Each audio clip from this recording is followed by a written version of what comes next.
Hi there and welcome. Thank you so much for joining me on this video. In case you don't know, which I highly doubt, my name is Mareka and I will be your guide today. I will be the person that's going to be giving you more information on core identities and the role that they play in our lives. So, what is a core identity? Well, first of all, a core identity is a summation of all of your values from the moment that you were born to the moment of now. It is every experience that you've ever had in life. It is every thought you've ever thought. It is every filter that's ever been created. It is the one part of you that will dictate whether you are a success or a failure. And core identities are sneaky, just like beliefs. Because first of all, if you're not educated on understanding the role of a core identity in your life, you're going to miss them. You're going to miss when a core identity comes up or a limitation comes up. Now, for many years, I have been studying, the ways of psychology, of our thinking. I have been studying in the ways that core identity affects our ability to, experience sex and relationships. And what I have noticed is that we as humans end up either failing or succeeding by these core identities. And I will give you just a short idea of what a core identity looks like. So have you ever started the process towards wanting to reduce your weight, but you have these thoughts of, I could never ever quit sugar because I'm a sugar addict, or I'm just this fat frog that has anxiety and that's always tired, that can't do anything, that can't be active, that hates doing exercise or being active, or that hates eating healthily. Without you realizing that is actually a core belief, that's a core identity. Because that what happens is every core belief or every core identity that you have has somehow been proven to you. Somehow you have done something or you've experienced something that said to you, see, I told you I'm useless. See, I told you I'm fat. See, I told you I couldn't do anything right, or I couldn't lose weight. See, see, see. And I'm very sure that you know of someone that uses language like that. I'm very sure that you yourself at some point have used that language. You might have also thought of things like, I don't know, I'm just not a salesperson. And that once again is a core identity because you don't identify yourself as a salesperson. And so what you do is you keep on creating these experiences that proves to you that you're not a salesperson. See, I tanked that sale. It means that I'm not a salesperson, right? That's what it does. Or, for example, let's take relationships, which is a very interesting thing because people actually don't really pull the strings together and they don't realize that what they're doing is really tanking their relationships based on a core identity. So just to give an example, so you've probably heard a few times that, oh, I don't know what I keep doing, but I keep attracting narcissists to me. Or all men are just horny old bastards. Or all women just only want money. Okay, they're gold diggers. And what happens is that these beliefs, right, which forms part of your identity, keeps being proven right because you end up choosing partners that are gold diggers. You keep on choosing men that are horny and that just use you and abuse you and don't want to do anything further with you, because that's based on a core identity. That's based on the fact that you don't have a self-worth or a self-love where you can choose better, where you choose not to be abused, where you choose people that are healthy for you. And I know that that irks a lot of people. I know that I'm probably triggering a lot of people when they listen to this, and that's okay because that's my job. I need to trigger you. I've been doing this work for a very long time. I've been doing my own personal work for a very long time too. By no means have I gone into this kind of work that I'm doing with eyes closed and not very acutely aware of my own triggers and my own identities that I have or had. Now, a lot of people will tell you that core identity work or core identity is core identity. You cannot change it, but that's not the truth. The truth is that you can change your core identity. It is simply just beliefs. It's pictures that you have of yourself in your mind. And once you start working on your beliefs, once you start changing these pictures on the way that you really want yourself to be, the moment that you start doing that and your unconscious mind accepts it, and it's absolutely embodied within you, fully embodied, not on a surface level, but absolutely inside of you, that this is a truth inside of you now.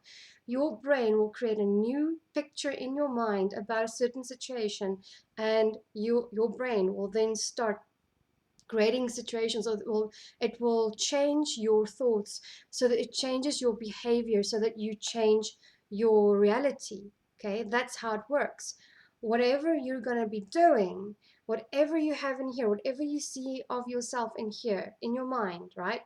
And if you change that, if you feed your brain what it is that you want, okay, not what you think you have been dealt, your behavior will change because your thoughts are changing, and because your thoughts and your behaviors are changing, you are less likely to go and experience a core identity that is negative and that constantly needs you to appease it and to constantly prove to you that you're the failure that you think you are, or that you've been told you are. Now, when core identities are formed, they are formed in our formative years. We are born without beliefs as little babies. So we are absorbing everything around us that we see. We're absorbing what our parents are teaching us.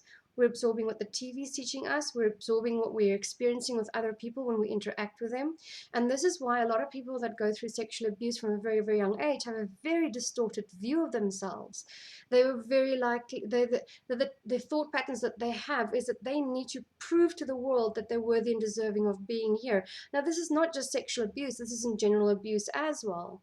So the moment that an individual has gone through abuse from such a small age, they will do whatever they possibly can to prove to the world that they are valuable and that they also deserve to be here. See, I didn't say no to you. See, I did all of this for you without saying no.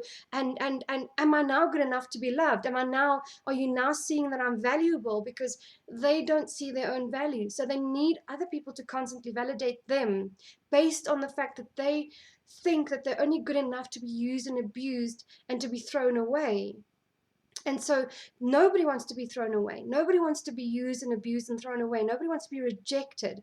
And so what will happen ultimately with an individual that's been through abuse at such a young age is they will not say no. They will struggle to say no.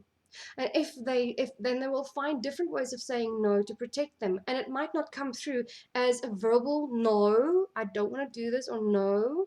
It might come across as even creating an illness that causes them to say, or a situation in life, and I cannot impress this enough on you.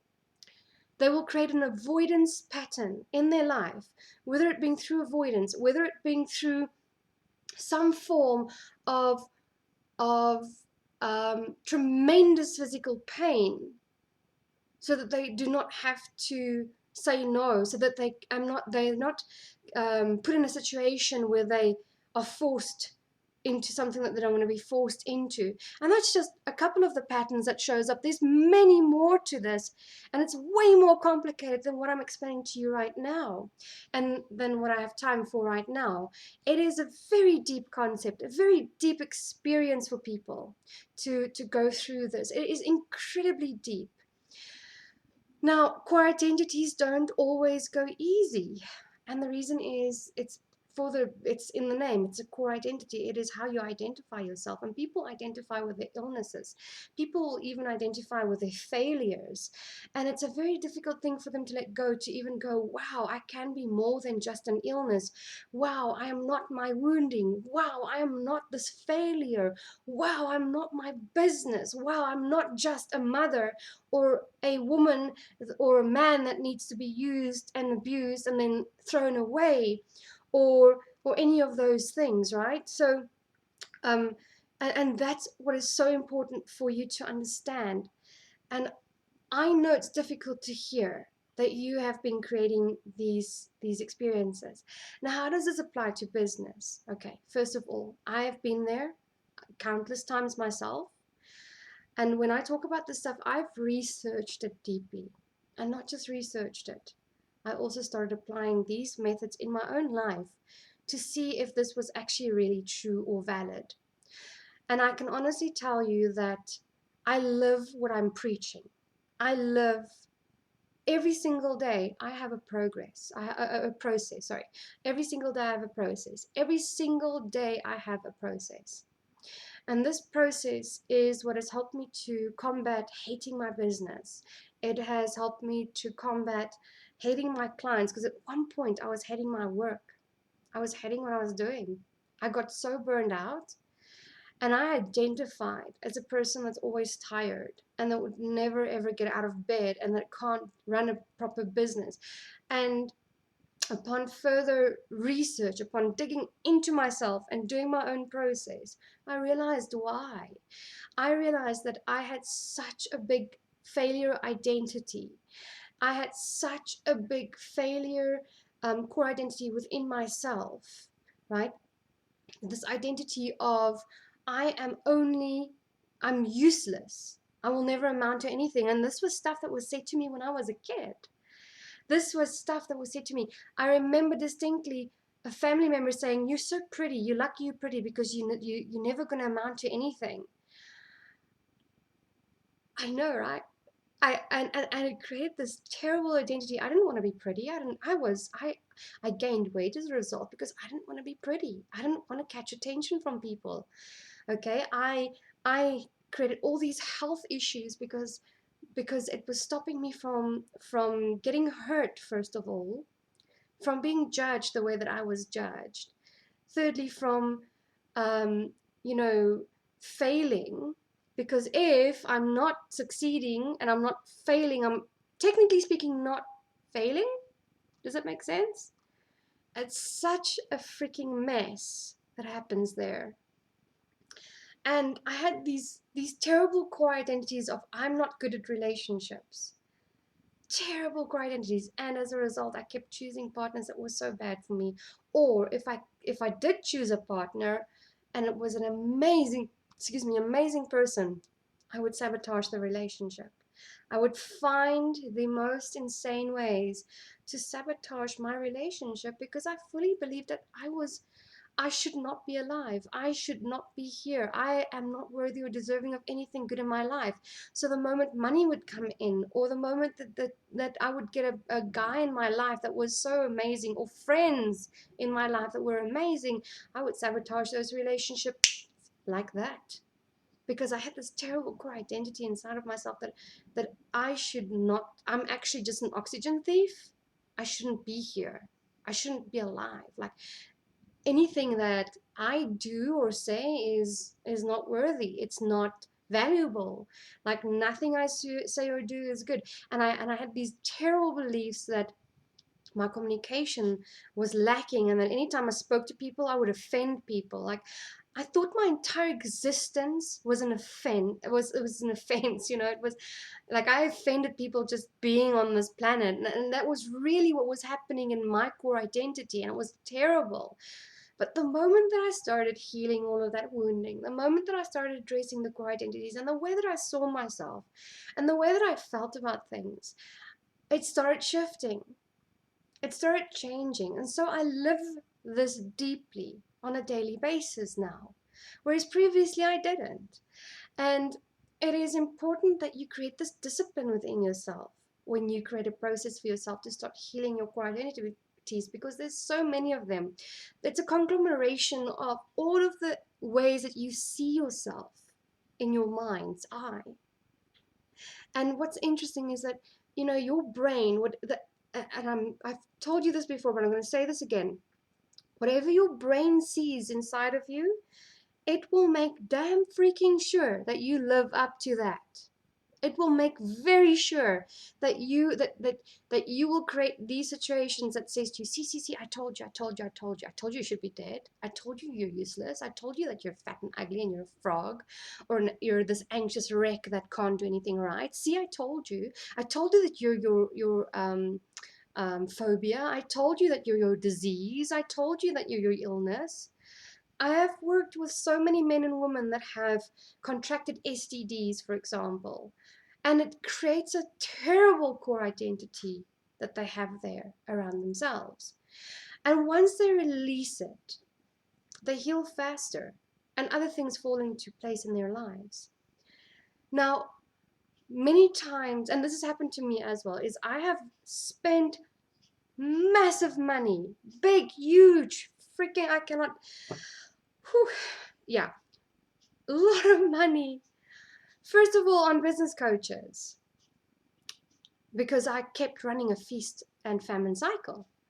I kept running this, at the moment that I would hit a 10K a month, like the moment I would hit that goal, all of a sudden I would just, I would blow all that money, or lose it in some way, right? So all of a sudden something massive needs to be paid for, or all these situations happened, or I dropped a freaking expensive printer, or I would drop my laptop and something else that was incredibly expensive and needed to pay, or all of a sudden I would hire people that were not good at what they were doing. I would hire the wrong people and they would totally take me for a ride, totally rip me off, and leave me absolutely in this mess around my finances. And I really looked at why this was happening, and I realized that every time this happened, that this was a message for me to get my core identity sorted out, for me to clean out my beliefs. Because here's the thing: consciously, I want to be a success, okay, but on my brain level, there's a fear of being a success. Not even a fear as such, but a core identity.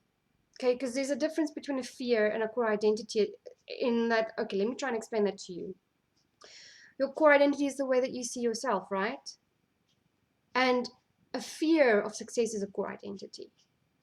So because I saw myself as this person that wasn't worthy and deserving of anything or of having great things, because I saw myself as this oxygen thief, I seriously remember thinking of myself as this oxygen thief. Like, you're an oxygen thief. You know, you don't deserve anything good. You shouldn't have this stuff. You're this fat bitch that doesn't deserve anything. You have an ugly body. You have all these neuroses. You're terrible. And it was just terrible. The words that I used to describe myself and the images I saw of myself, when I would think of myself, I would look in the mirror and just remember, oh my God, you're so ugly. Like, why are you alive? Why don't you just kill yourself? Those were terrible things going through my mind, all because of core identities. And I remember being incredibly fatigued. I had severe chronic fatigue. I had autoimmune issues and diseases like you couldn't believe. My skin was peeling and inflamed all the time because of these core identities. Because, first of all, you know, it was just, I was trying to create whatever I felt about myself on the inside, on the outside. Because I saw myself as fat. I saw myself as ugly. I saw myself as undeserving. And so I hired so many business coaches and consultants, trying to help to get them to help me get to a point where I could keep myself from out of that famine cycle. I really researched. I really went into this, and I really applied all the learnings in my own life. And within 28 days of me applying what I'd learned about my core identity and to work with my core identity, within 28 days, I started seeing changes.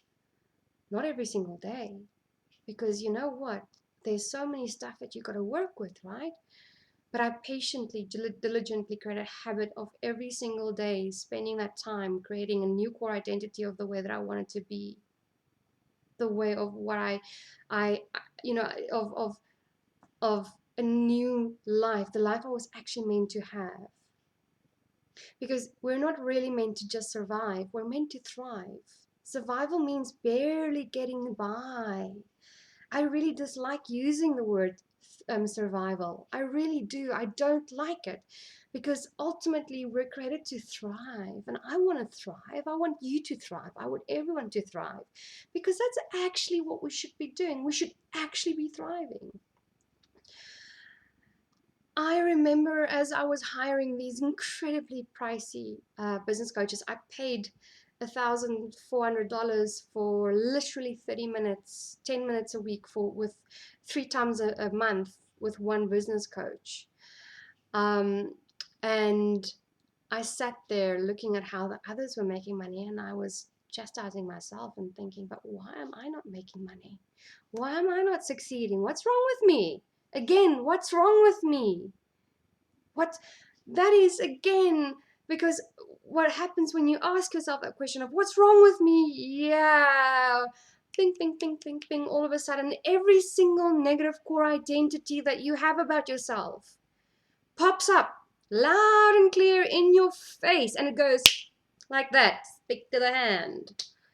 It's what happens. It's what happens. And these terrible core identities just pops up every time you ask yourself, what's wrong with me? What's wrong with me? What's wrong with me? What's wrong with me? Why am I not making money? And guess what?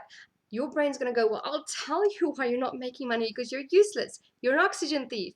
You're only good to be used and to be abused and then to be forgotten and to be thrown away. And so all these core identities and beliefs about yourself just like comes up, and you're sitting there and you're going, wowzers, and it just feeds on itself, and it creates this terrible thought form, this negative thought form about yourself, and it feeds and it feeds and it feeds and it grows and grows and grows and grows until you burn out, until you feel terrible, until you feel like this terrible failure even more so than you already do, and until your health crashes, you burn out, your business tanks. And believe me, I've been through all of that, been there, done that. And that is why this is such a passion project for me, because yes, I work with sex and relationships, and believe me, relationships, in every single relationship, the core ingredient is your core identity. That's the core ingredient in if your relationships will succeed or fail. And when I speak about relationships, it can be your relationship to money, it can be your relationship to your business, it can be your relationship to yourself, to your partner, to your health, to every aspect of your life. And it is so deep inside of you, all of this stuff, and a lot of people don't realize it. And I've seen so many women and men go, but why am I not succeeding right out the freaking door like all the other people? But what happens is that a lot of times when those guys succeed, what you don't realize is that they've shifted a core identity either through the help of that coach, right? They're just ready to hear what that coach has to say. They bought so deeply into what that coach is saying, okay, that it becomes that it shifts an old identity, or they've done, and usually what I have found is actually the latter, is that they've done a crap ton of previous work, right? In over the years, they've done a lot of work, they've done a lot of these things, and all of a sudden that coach just brings that last piece of something for them into the puzzle. They just bring that last little puzzle piece for that person. And that is why they all of a sudden reach the 10K in 2 minutes thing, or 100K in 2 weeks or thing, or whatever the case might be. But people tend to forget, because some of the guys will tell you that they've worked hard to get there, and then a lot of other people will just totally forget about it because they're so desperate to get out of their space of where they are of lacking money, that they will forget, and then they get angry and frustrated because why are they not succeeding with this coach? Why are they not experiencing such huge shifts when other people are not? So, and this was so important for me to cover this with you guys, because I see this in a lot of the business networking groups on Facebook. I see this on social media on a daily basis. I see the despondent, people just they're feeling so despondent, they're feeling so frustrated, and it's just feeding more into their negative core identities about themselves on a daily basis. And And I felt the need to cover this. I felt the need that this needs to be addressed so that people can start becoming educated about this, on why some coaches, gets the results that they do with their clients, and other times other clients or that same coach might not. So it just all comes down to having a very skilled person or a coach that can help you get out of that negative core identity and to shift it, to change it into what you actually want to be like help you decide, and then give you proper exercises, give you proper guidance, and help you not through just talk coaching, but through actually dynamic work that rewrites the neural pathways in your brain, that rewrites the past experiences, because our core identities are so much linked to what we've experienced. I remember being part of a workshop where we were working with core identity, and one of the ladies that was going through the experiential experience, what had happened with her was she had this terrible core identity of loss. Like every time she loved something or someone, she would lose them, and so she constantly considered of herself as a loser, like somebody that, like a loser, as in someone that loses everything that they love, because of because of a car accident that she had where she lost her partner. And I myself struggled a lot with that because my father was murdered and it happened out of the blue. We didn't expect this to happen, right? So what happens is that you create this core identity, but everything or everyone that you love, you lose, right? And you you just create this strong core identity that no matter what you do, you're going to lose things. And so you lose your money, you lose your opportunities, you lose your health, you lose all of these things. Now, the brain doesn't particularly like to lose stuff, and that's why the words losing weight doesn't always really work that well. But that's for a different talk altogether. Right now, coming to the core identity of being a person that always loses something of value, you're going to be a person that constantly loses money or loses opportunities or loses the ability to do something of some sort. And it's important to address these core identities. And a lot of core identities that I see in clients as well is that they create an entire core identity around the illness. So for example, let's say chronic fatigue syndrome. And I know that a lot of people create this entire core identity around their chronic fatigue or their anxiety or their depression. And you know how I know that? Language use. You claim your disease, you claim your issue. So what I hear people saying is my depression, my anxiety. And a lot of times I say to people, don't claim your disease or don't claim your issue, because the brain doesn't like to lose something, right? And if you are going to claim something, the brain's going to go, I'm not losing that. I'm not letting it go. You can do what the hell ever you want to do. I'm not letting that go. That's it. I will hang on to this with dear life. I will freaking put in claws and freaking feet into this, and I will not let this go. So I just want you to be very aware of your language use on these things. And your language will absolutely show people like myself that's trained to look out for these things exactly, where your core identities are. So another interesting thing that I did mention to you earlier is that, you have a conscious desire to, let's say, be wealthy, to earn $10,000, $20,000, $300,000 a month. You have a conscious desire. That's a conscious desire, right?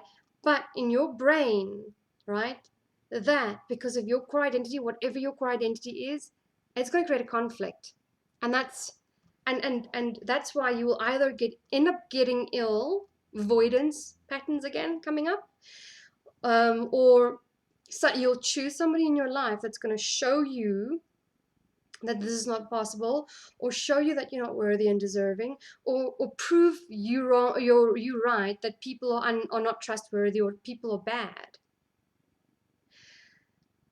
So I hope you can see how incredibly important it is to work with core identity, how important it is to address core identity, how incredibly part of your life core identities are, and what they mean in you succeeding or failing.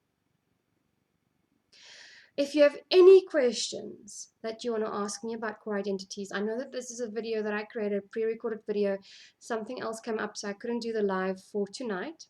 So I decided to actually just still do the video for you guys. If you have any questions, please ask me.